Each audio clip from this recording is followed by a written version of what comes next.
बातें तो उसी में है। बीजेपी के और स्थानीय विधायक के दो ड्रीम प्रोजेक्ट इस एरिया के, स्थानीय विधायक के भी और बीजेपी के भी, मेडिकल कॉलेज और लॉजिस्टिक हब। लॉजिस्टिक हब काफ़ी लंबा समय खींच गया है लॉजिस्टिक हब को, और मेडिकल कॉलेज भी आपका अंतिमकरण है, लेकिन इन दोनों प्रोजेक्ट को कब तक गवर्नमेंट कंप्लीट कर पाएगी? जैसे जहाँ तक मेडिकल कॉलेज का विषय है 90% काम उसका पूरा हो गया। आज ही मैंने अनाउंस किया कि ये साल में सारी फिनिशिंग करके 10% काम बचा उसको पूरा करके अगले वर्ष के अंदर उसके एडमिशन सारे शुरू हो जाएंगे।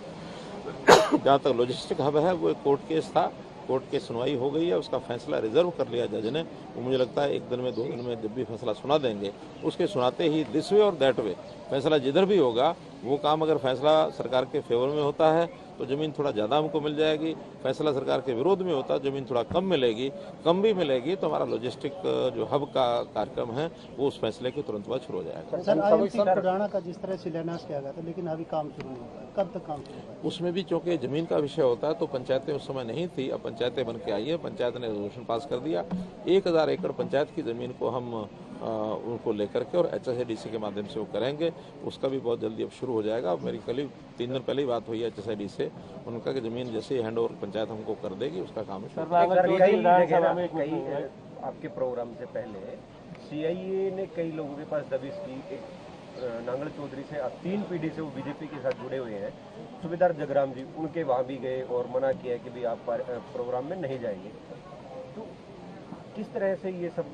देखिए, कोई इंडिविजुअल केस का मुझे मालूम नहीं है, कोई सिक्योरिटी के नाते से पुलिस के काम होते हैं वो अपना सिक्योरिटी में करते हैं। जहाँ तक वो जो आप बता रहे हैं मुझे भी बताया गया कोई बीजेपी का कार्यकर्ता ऐसा अपने आप को पोज करता है, लेकिन पिछले किसी प्रदर्शन में उसी व्यक्ति ने सरकार के विरुद्ध नारेबाजी की है। तो जब सरकार के विरुद्ध कोई नारेबाजी करते हैं तो स्वाभाविक है पुलिस CID सब अलर्ट हो जाते हैं।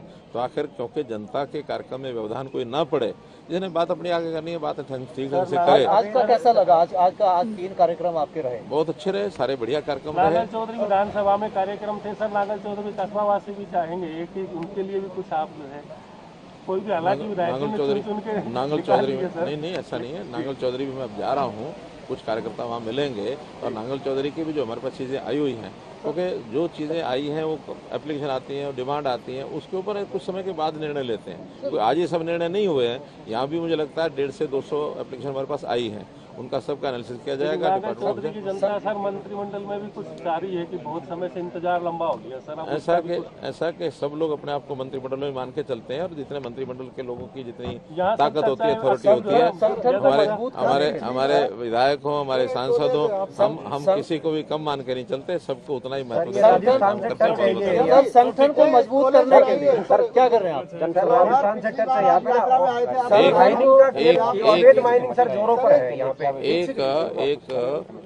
हमारे सांसद महोदय ने बताया, क्योंकि दिन में जो मैंने घोषणा की थी उन्होंने याद कराई, तो आपको बताता हूँ। ये जो 9 गांव हैं, कौन सा क्षेत्र बोलते हैं उसको, नलवटी के 9 गांव के लिए एक नई योजना 34 करोड़ रुपए की, 4 गांव के लिए एक योजना, 5 गांव के लिए एक योजना। तो उसमें DI पाइप लगा करके उनका पानी, उनको सबको नहरी पानी मिल जाए, तो ऐसी 34 करोड़ रुपए की नई योजना आज घोषणा की है।